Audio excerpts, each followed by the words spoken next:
Hey everyone, welcome back to the Juicy Details. I'm Hillary Murray, your host, and today I have a wonderful guest, Jerry Miller, joining me.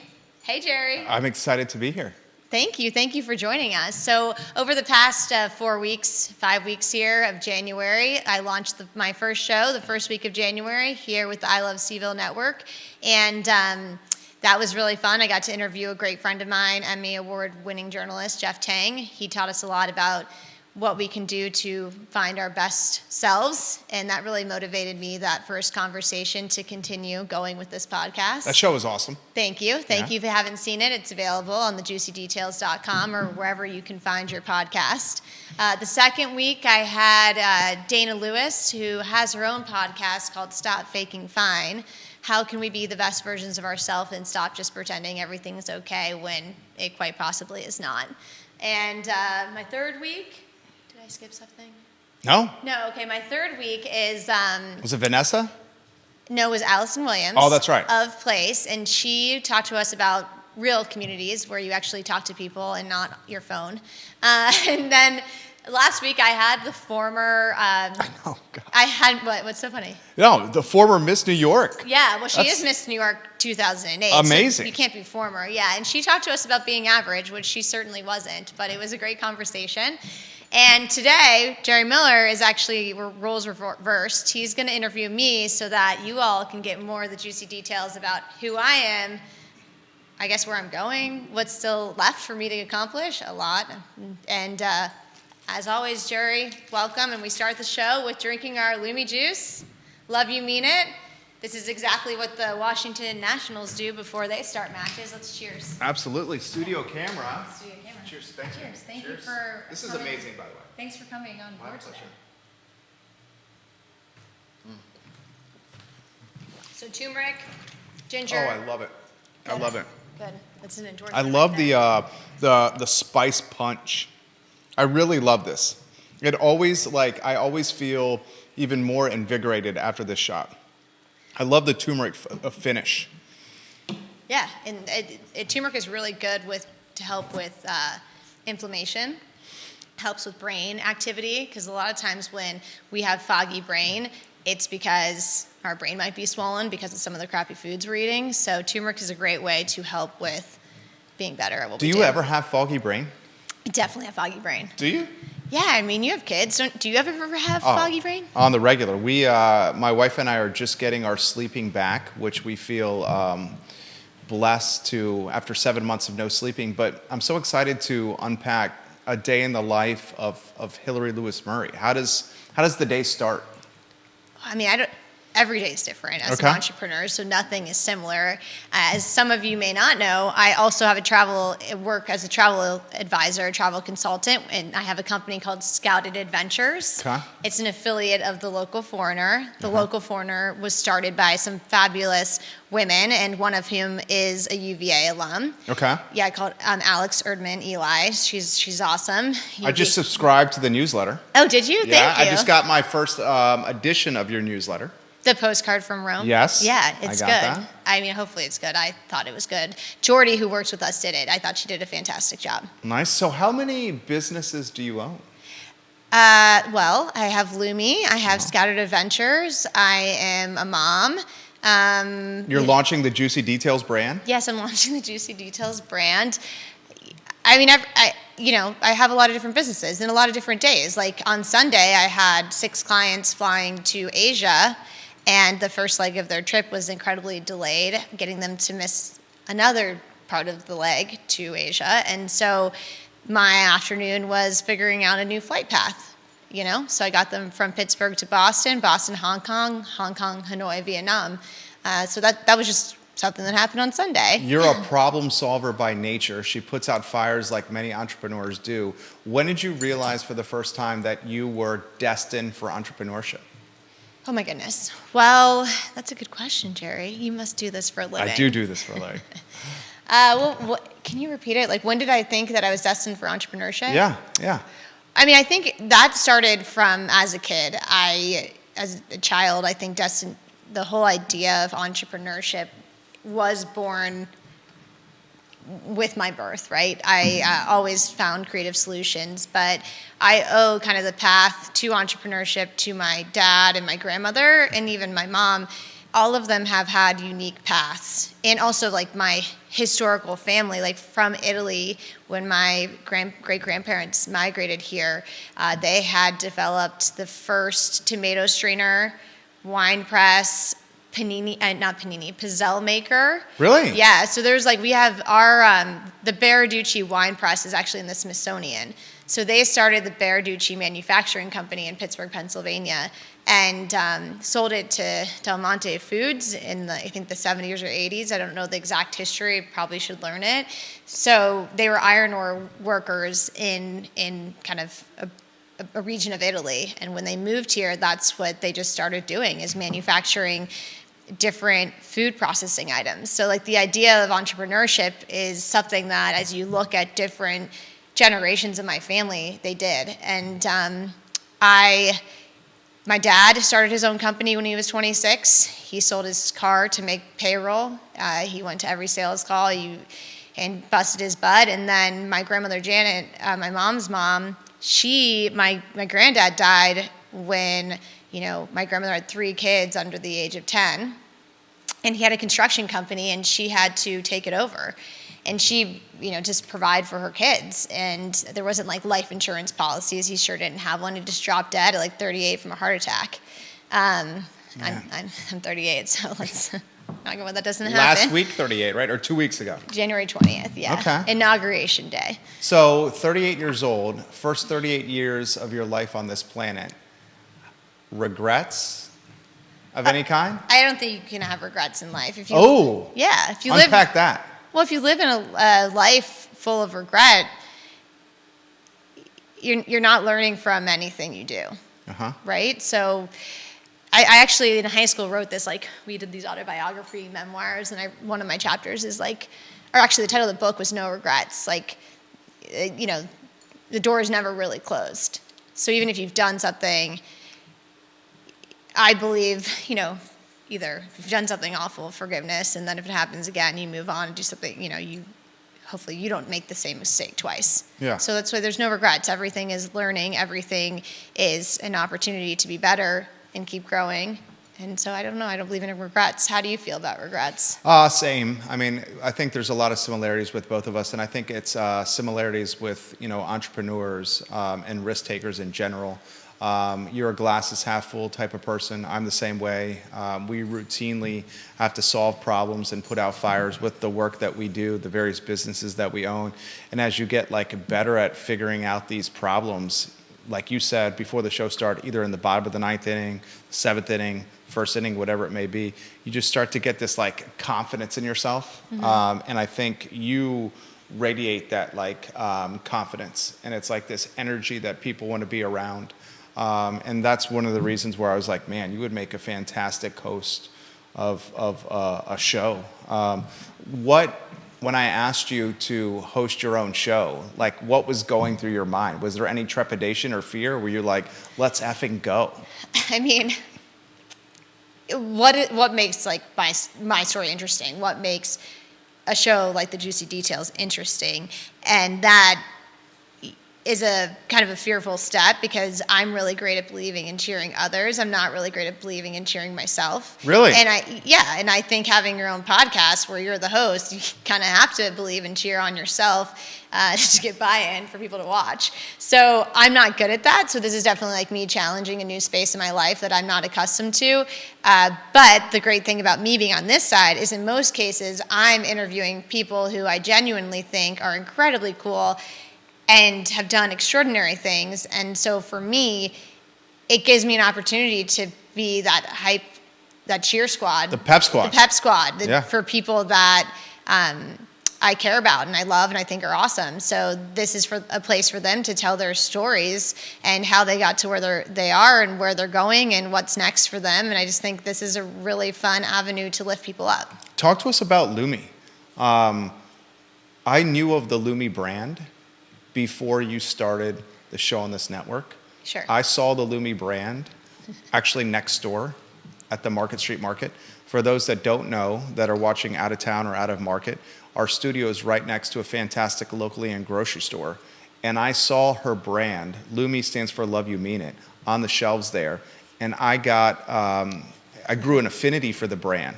Thanks. By purchasing there. Give us the flip book or the evolution of Lumi. I mean, the flip book and evolution of Lumi is like, we could spend, that's one day I'm going to write a book. The juicy details, the real stuff about business and just relationships, to be honest. So we could be here hours talking about Lumi. I mean, Lumi was something that my friends at Penn State, we would say to each other. Shout out to Megan Strobel. Like, she loved, she would always say, like, love you mean it, stay young, from Mean Girls, because someone she babysat for would say that to her. And this show's on Wednesday. I guess I should start wearing pink on Wednesdays because that's what they did in Mean Girls. But, the idea of this love you mean it, Lumi, was something we've always said to each other since, I was 18. And when I worked on the trading floor at Lehman Brothers and then Barclays Capital, everyone just knew me as Lumi because I would always be like, Lumi, Lumi, Lumi, to older managing directors, the CEO of the company, like wherever I was, I'd always just tell people Lumi. Like that was my sign off. That was what I said. People would just knew me as a Lumi girl because I had so much energy. At like 6 a.m. I'd be at my desk and I'd be like, hey, like can't wait to do some trades today. And I didn't know you worked at Lehman Brothers. I did. I worked at Lehman Brothers, yes. Did you love it? Did you hate it? Well, my first week on the desk is when Lehman Brothers went bankrupt. So it was quite the experience. It was a really humbling experience because, and I've gotten sidetracked on the Lumi story, but we can talk about this too. Because I think this is part of the Lumi story, this experience. Well, I think my whole life is a part of the Lumi story. When I was 5 years old, I said I wanted to be president of the United States. I had no idea what that was. When I was in Girl Scouts, I was always the number one Girl Scout salesperson. It's Girl Scout season, guys. Get your Girl Scout cookies now. Love Thin Mints. I like the shortbread ones. Okay. Yeah, the Thin Mints, I don't know. The mint flavor for me is not right. I love the Thin Mint finish. Yeah. I can see you crushing Girl Scout sales. I can see you crushing just about everything you did. So I'm very curious to see how you went from Wall Street to entrepreneurship, and if you got jaded at all with Wall Street, which inspired the jump into the deep end that's called small business and launching a company. I mean, you get paid really well on Wall Street if you do your job well. And when Lehman went bankrupt, it was a humbling experience because you saw grown people whose life's worth went from hundreds of millions of dollars to literally nothing in a day. And that is petrifying. And I saw that and it was really scary. And then Barclays Bank bought the equity side that I was on. And so I immediately had a job. I had a you're fired from, Lehman Brothers bankrupt, and then an offer letter from Barclays in my inbox because I was an analyst. I was like a lucky duck in the sense that I was cheap labor. Yeah, my you were job, cheap labor. Yeah, I had no idea what I was doing, but I was cheap labor. And it provided a wonderful opportunity for me because unfortunately, at the expense of massive economic failure across our entire economy, but I was able to learn and really excel and grow different levels in the business. And so I got to go to London and work in the London office, and then I was going to move to the London office, but I jumped to a hedge fund called Avenue Capital Group. I decided to go work there, and the reason I decided to go work there is that I felt that I kind of learned what I needed to learn from the bank, which that was just a 22-year-old childish, 24-year-old, I guess I was, childish opinion. There was more to learn, but I kind of was like, I've learned enough. I want to try the other side of finance. So I went to this hedge fund, Mark Lazary, he has such a great story. He, went to law school and then started different things. He came from a lot of children. He was an immigrant. His parents were, and I think he was too. Sorry, I'm messing up your story, Mark. But great story how he came from not a lot of money and decided to start this distressed debt and restructuring firm, and now is, a billionaire. So he was great. His story is inspiring. He's a really nice guy. I enjoyed working at Avenue Capital Group. But while I was there, and I remember Mark was like, why are you leaving? I was like, well, I'm never going to make as much money working for you, Mark, as I will of working for myself if if I can make something work. Did he understand? Oh yeah. Yeah. So good luck. Sure he did. He Right. said, I'll be here. I'll be here if you want to come back. You have fans watching the program. I'll highlight a few of them for you. Grant, is it Bacharach watching the program? John Lewis. Fred Hey, Turjan watching Hey, the Uncle program Fred. right now. I see 4 states, viewers from 4 different states on the feed right now. Talk to us about being a female in a male-dominated profession, finance. I never had a problem in finance. Like, I think everyone, all the people I worked with treated me with respect and equality, and were super awesome. And I have some of my best experience was, some of my best experiences in business were working with people in finance. Like, everyone at Barclays was great, Avenue Capital was great, Lehman Brothers was great. Some of my greatest mentors, supporters, are people I met during that time in my life. And the people, unfortunately, there were some women that I felt were not supportive of other women in my time on Wall Street, which Really? was really shitty. Yeah, excuse my language, but like, there's all this talk about like women empowerment and women this and women equality, but like when women can't even support women, when we got a real problem. And I felt like on Wall Street, what I ran into was more women that didn't support women. Yeah. When you leave Wall Street to launch a company, was this before you pursued an MBA from Darden at UVA, or while? Give us that flip book. Yeah. So when I was applying to business schools, I actually like wrote UVA off my list, because when I had come here to look at undergrad to Charlottesville, I was walking along the lawn with my dad, and there was a person who may or may not have been mentally confused, but my dad asked him how he was doing. He was in a rocking chair on the lawn. The guy's like, "Where are you from?" And my dad's like, "Pittsburgh." And the guy's like, "You damn Yankee," like start screaming at my dad. I'm like, there's no way I'm coming to Charlottesville, Virginia if this is the mentality and attitude that's happening here.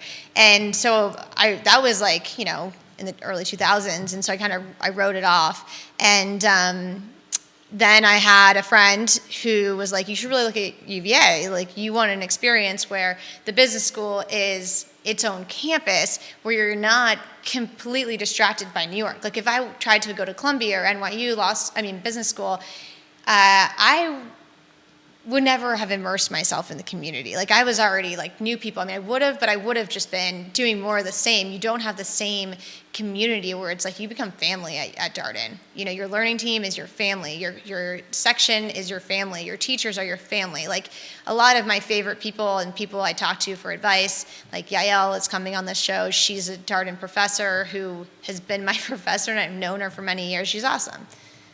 You have fans go ahead. giving you some props. Grammy Ward watching the program. Bill McChesney giving you some props. This question comes in the feed. When did Hillary graduate from Darden? What did she learn the most? And what was her support team saying about launching a business? So those are great questions. I think going back to the question about why I applied to business school, my whole philosophy, my reason in my application at Darden was, one, I wanted to start my own business. 2, I believed in the viability of U.S. manufacturing. And 3, I want to be in public service of some sort. That was my 3 points for my essay at UVA. And, I got in on that. And I've done manufacturing and viability of U.S. manufacturing, because everything I do is made in America. And the public service element, I'm head of the neighborhood association. So there we go. Can I say where?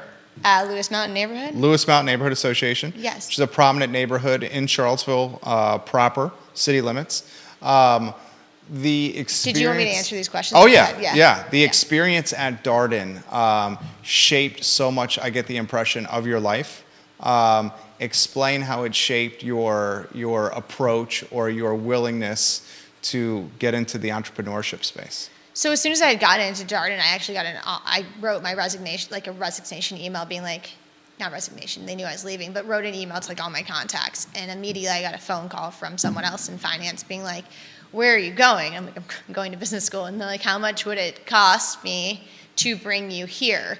And I said, in place of business school? Yeah, instead of business school. And so I was like, wow, this is a really attractive offer. And I actually had started to like pack my stuff, and I was moving down to Charlottesville, and I met with them, and I seriously considered going back to New York and just taking this job because it was that good, and all that glitters is not gold. And I decided, I'm going to take a pause and just think about this. Is this really what I want to be doing for the rest of my life? It was in finance? Yeah. Okay.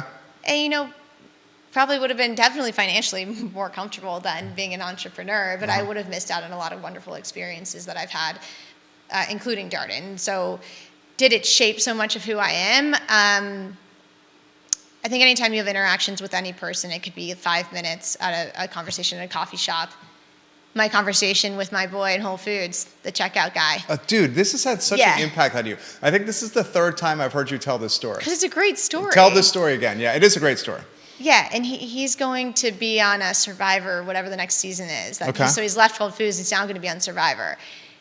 I just think like an interaction, a smile with someone, a hug, shaking hands, just like asking someone how they are just makes such a big difference, because maybe they're having like a horrible day. For sure. And you asking them the question, hey, how are you? Like, you okay? That could just turn someone's life around, I think. I do think a moment interaction can help someone just feel elevated. Yeah. And that's really important. I mean, I was at the dog vet the other day, and the woman looked really sad. I asked her how she was doing, and she just started sharing everything with me. Sometimes people just want to know you're genuinely asking how they are. So, I don't know. I'm like I'm a little crazy. Lumi? No, you're not crazy. You just have... Life, business, and the pursuit of increasingly craziness. There you go. Well, you are the quintessential entrepreneur in that you see opportunity everywhere. You have energy for days. Our biggest strength in some ways is our biggest weakness, in that we do a lot of things really, really well. And because of that, we see opportunity. I'm very curious of how you got this brand to market, Lumi, because this is a badass brand. Sure. And it's a brand with, I would say, national, if not beyond, traction and awareness. Sure. Let's talk about how you brought it to market. So I think about entrepreneurs similarly to athletes. Okay. And I was an athlete, so I can say that, I think. You get into a zone. You have months you have to work harder. Like the guys that are taking this week off for the Super Bowl, they're having a moment for recovery, and then they're going to, they're going hard, and they have one last push. Okay. Go 49ers. And with Lumi, I kind of just put my head down and started building a plan, and it was like, I'm training for the Olympics right now. No one's going to stop me. And I think you have to have resilience that is non-relenting. Unrelenting, I think is the word. Uh-huh. Unrelenting resilience. There is no chance in the world that you can let small things like your website not working right, your machine breaking, your electricity not being there that you need. Your supply chain not being as reliable as you would like it to be. That's like my biggest pain point, my supply chain. I know I need like $1.5 million investment to build a factory again. So anyone out there, call me. Points on the package, equity being offered? I mean, for the right investment, I'm here for all of it. To be determined, all negotiable. Yes, exactly, all negotiable. Yeah, I'm always open for negotiation. Would you know you had a potential home run? And did you have an aha moment? Well, I was the first integrated juice manufacturing facility that also did high pressure processing under the same roof, and I was in my 20s. There's still people that are not figuring that out and have been doing this business for years. So there were a lot of people that were like, this is crazy, you shouldn't do this. I had my best business performance when I owned my own factory and everything was fully integrated. Product quality was the best, reliability was the best, everything was the best. Margins were the best. Margins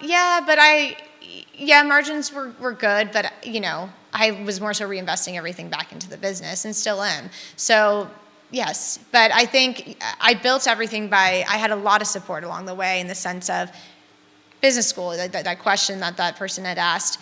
My friend Monty Jones, he, was in the military. He, though, had like an engineering CAD background, so like he helped me figure out how to lay out the CAD, but it was just like in a PDF, but still he showed me what to do, and then I submitted that. That was part of my plans. He also helped me. His brother dealt in used food equipment, so like Monty and his brother, they got me this like walk-in refrigerator that was from an old grocery store in Texas that was on discount that I got, and they drove it up from Texas and they installed it here in Charlottesville and Woolen Mills. And so if you go over there now, there's a beer supplier there that supplies ingredients to breweries across the country, and the walk-in's still there. He's using it to this day, and so I sometimes will just go over there and say, hey, what's up, and thanks for seeing me, and see what I had built, because it was really cool. But I think celebrating your wins is really important. I never ever took the chance to say like, wow, this is awesome.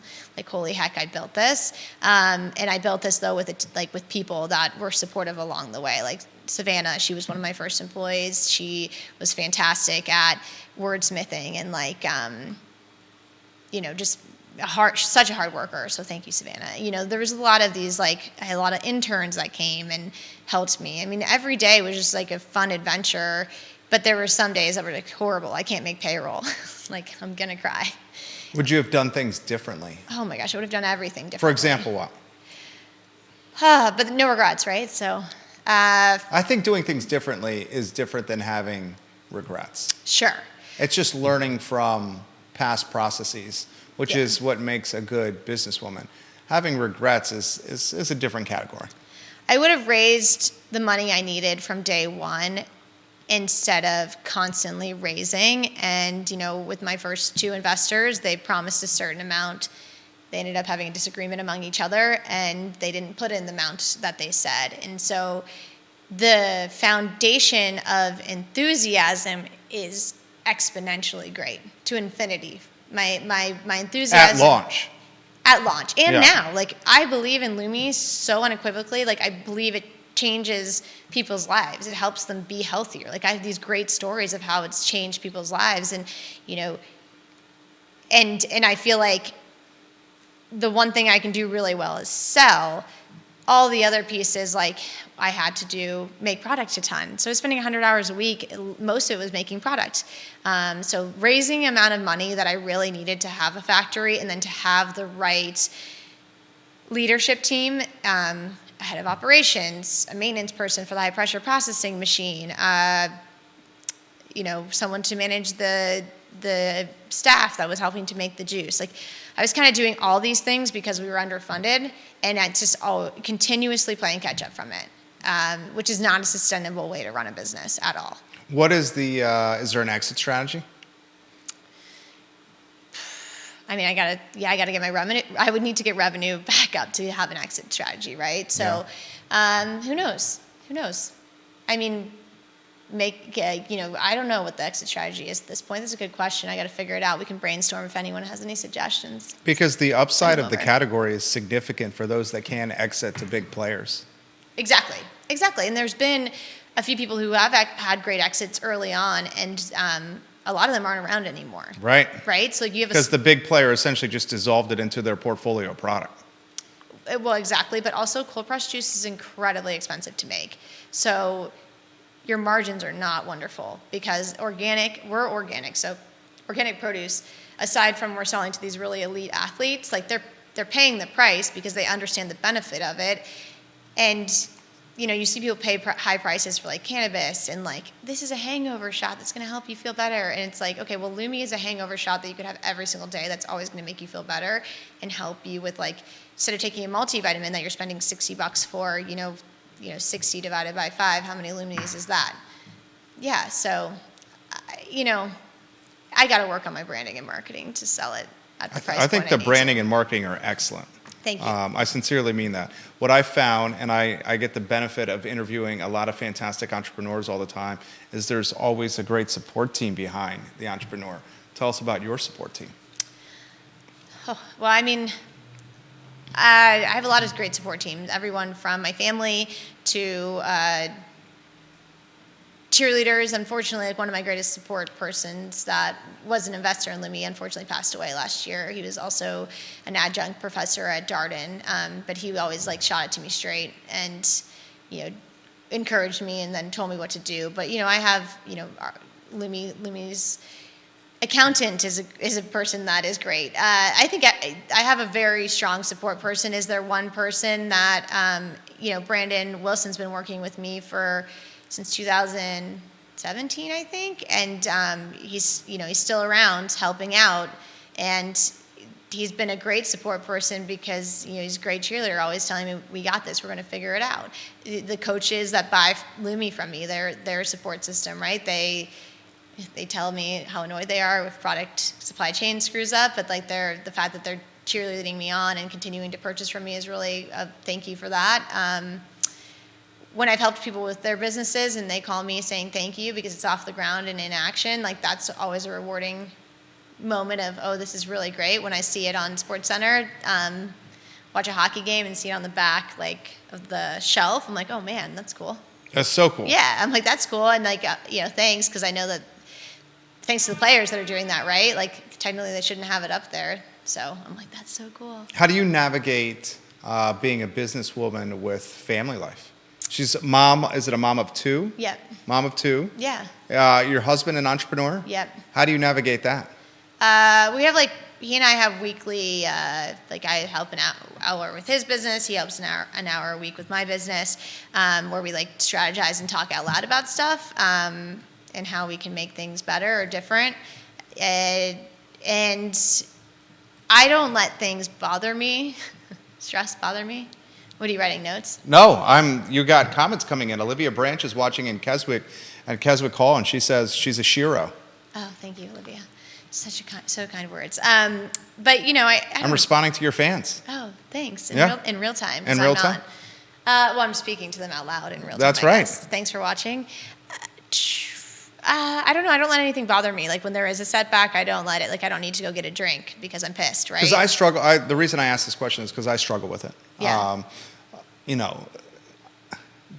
Doing what we do is almost consuming. At least it is for me. Yeah. And it can be consuming in a healthy way, often healthy from a business standpoint, but consuming from an unhealthy way, and that even if I'm not in the office or at my desk, I'm thinking about it. Yep. Which might not make me necessarily in the moment with my boys and my wife. So that's why I was asking you sincerely for advice and perspective, almost like therapy from a business standpoint, how you manage that. One of my friends told me this. Before he walks into his house every day, he's a serial entrepreneur, has 3 brands. Before he walks into his house every day, he's got a small tree next to his house. He touches the branches of the tree before he walks in the door every time. And that simple touch of the branches before he walks into the door is a reminder for him to leave work on the tree limbs when he walks into the house. Interesting. Outside the door. That's fun. Yeah, he just does. It's just like a habit for him.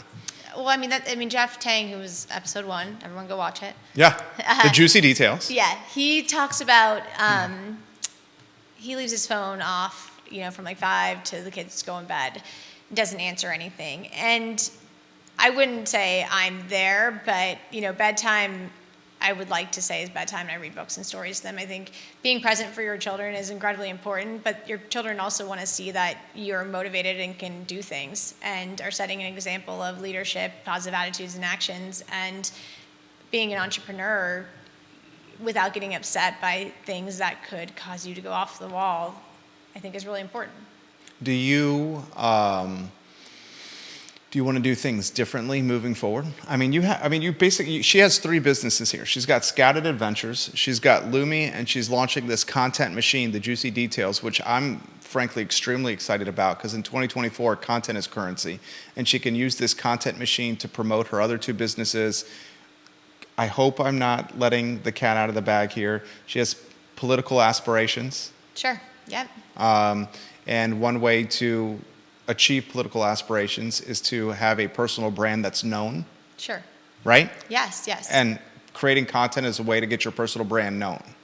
Yes, I'm really bad at creating content. But you're good at it. I don't see it. I don't understand that. When you've said that to me before, you're bad at creating, I don't get it. Well, I think because I think of content creation these days as it's not just Instagram typing. voting, the Scouted Adventure and Local Foreigner postcard, right? We're working together to create that marketing.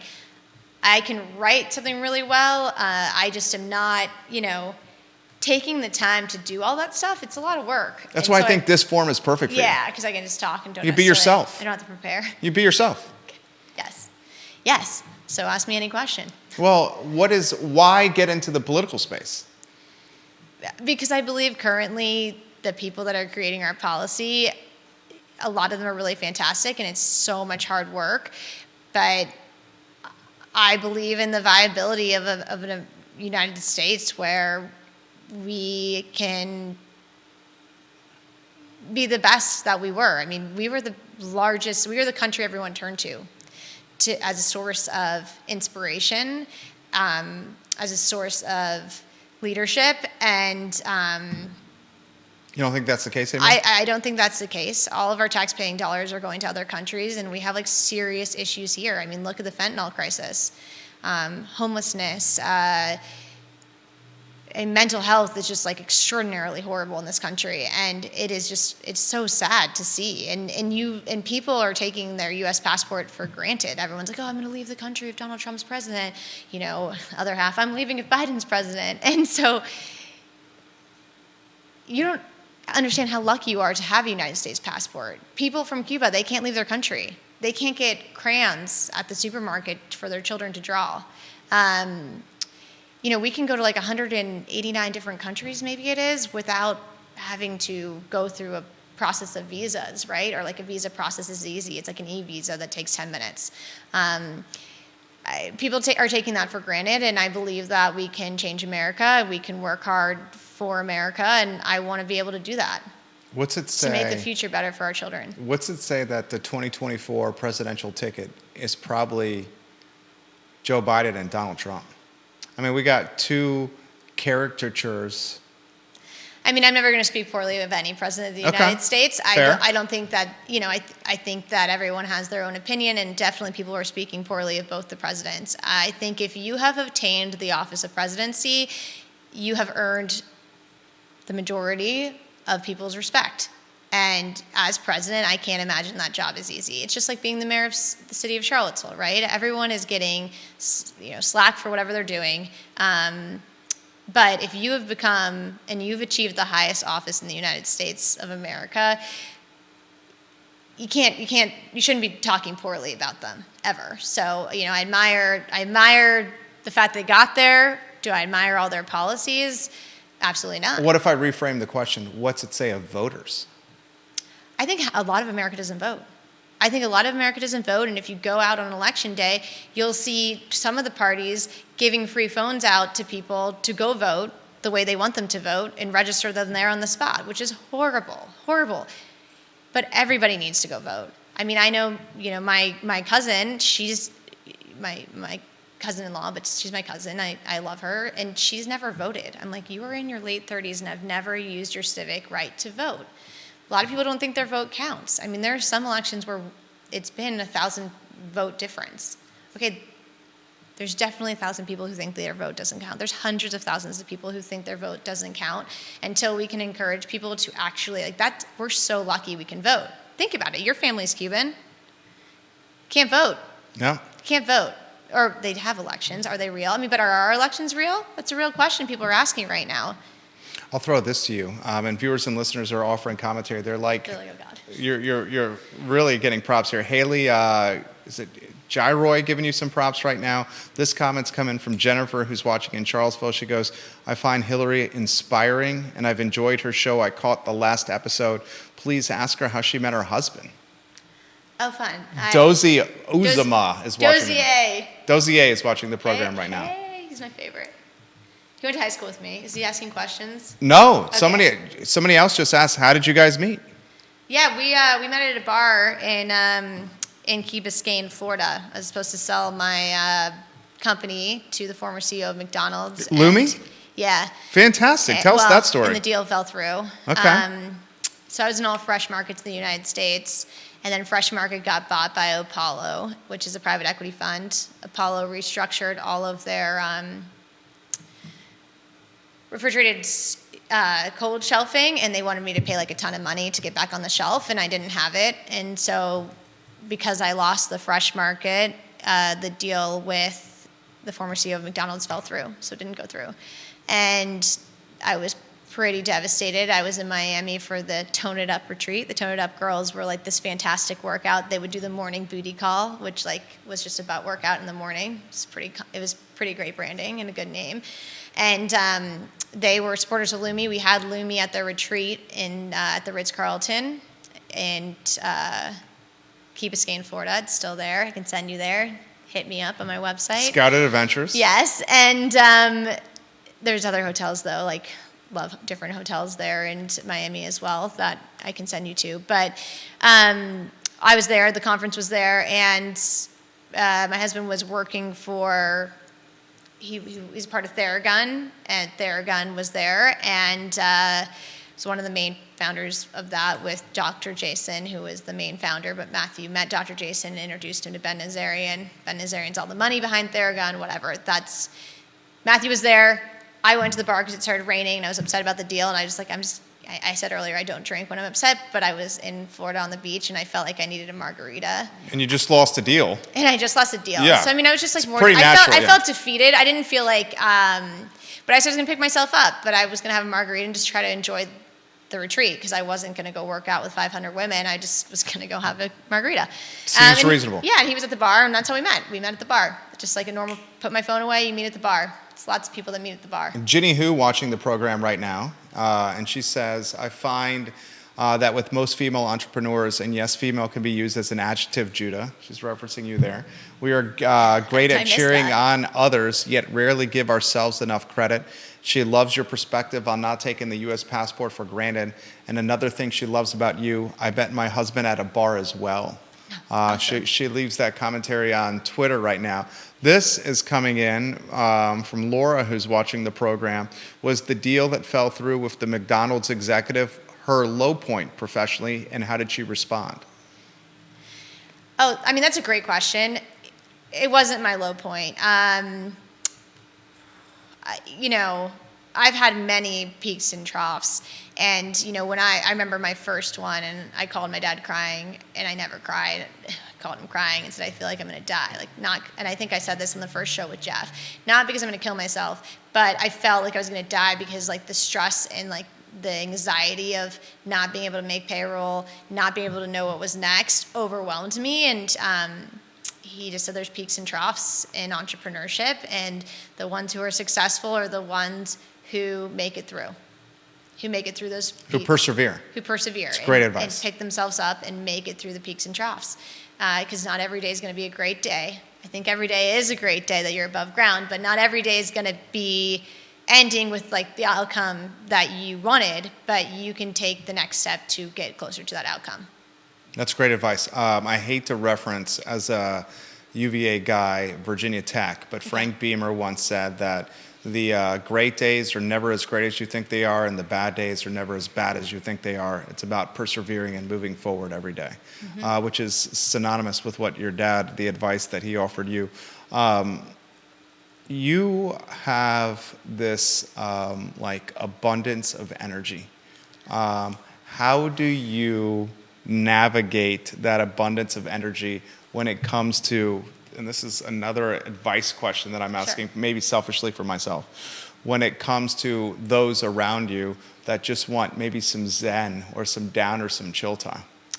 Oh, I mean, I definitely, my over enthusiasm for life can definitely make those that do not want to have a cheer squad be hyper in your face all the time less excited to be around me. I'm self-aware. Self-awareness is the first step. So I struggle with this. Yeah. Okay, I struggle with this. So Okay. I'm sincerely asking this question.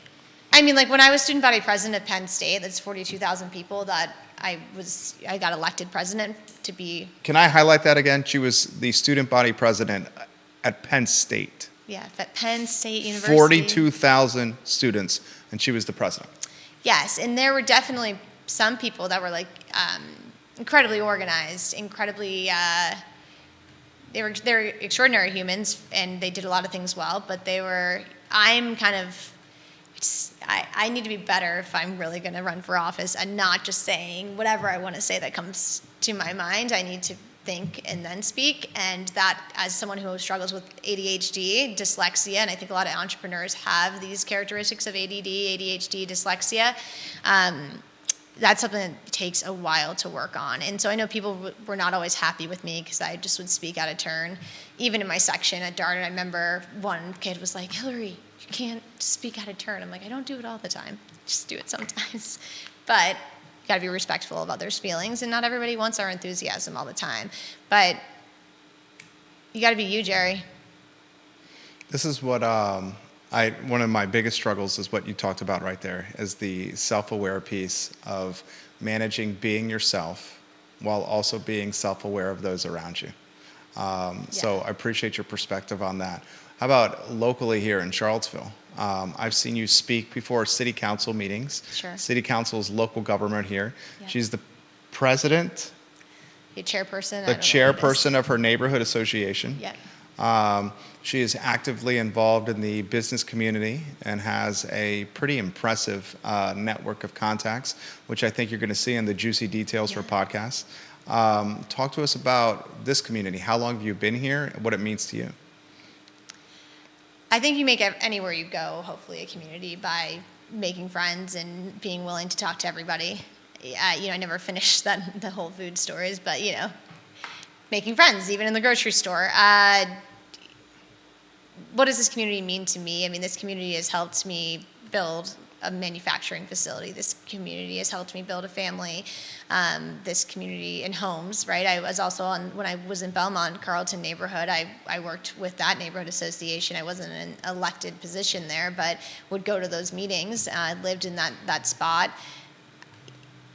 I mean, community, this is goes back to the episode with Allison Williams on the Juicy Details that you can go watch. Community is finding places where you're interacting with others and being present. Did that answer your question? I think it absolutely did. Last question for you. Go ahead. You ready for this? I'm scared. How do you think, and I wonder this myself, how do you think your kids see you? How do you think my kids see Yeah. me? Oh, man. Well, if you were on the wall or hiding behind a partition and you're hearing your kids, is it a son and a daughter? Yeah. You have a son and a daughter. Yeah. And they're talking about mom and describing what mom does or who mom is. What would they say? Oh man, I don't know. I guess I've heard them say sometimes. I mean, they're really proud of me. I mean, they've seen me on QVC live, right? And they're like, "Mom's on television. This is so cool. Mom, you're so cool, Mom." And then they'll tell me that they get really excited about seeing Lumi juice. That's Mom's juice. And so when they try other stuff, they're like, "Oh, this is not good." They love the Lumi juice. And that, I think I encourage them and I make them feel confident in whatever they're doing. So I don't know. And that I love them. They know I love them. So was that close to some emotion there? Were you gonna? No. You were not? No, I was just thinking about everything. What is the Hillary Murray legacy?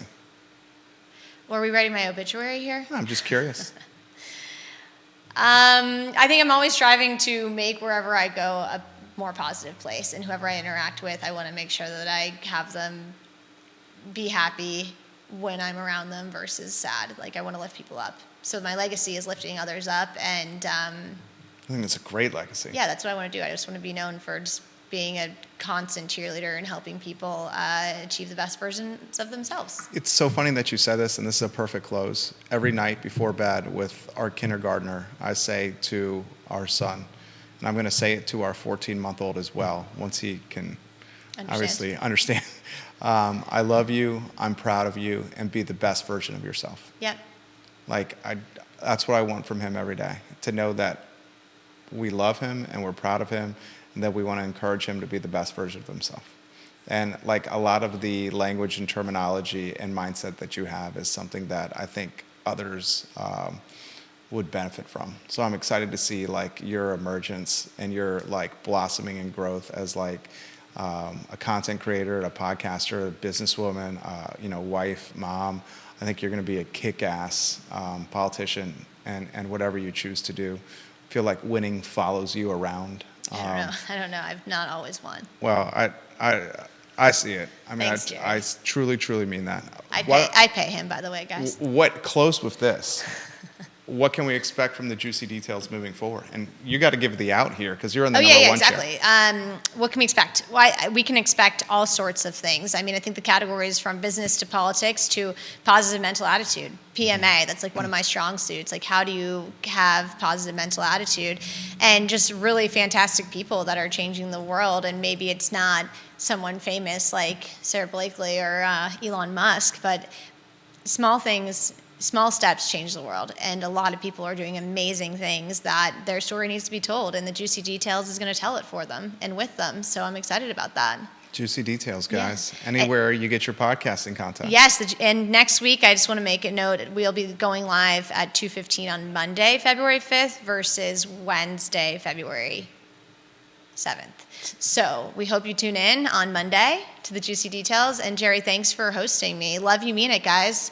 I love it. Thank you, Judah. And Hillary just crushed it. So long, everybody, and thank you for joining us. Bye. That was awesome. Did we already cut off?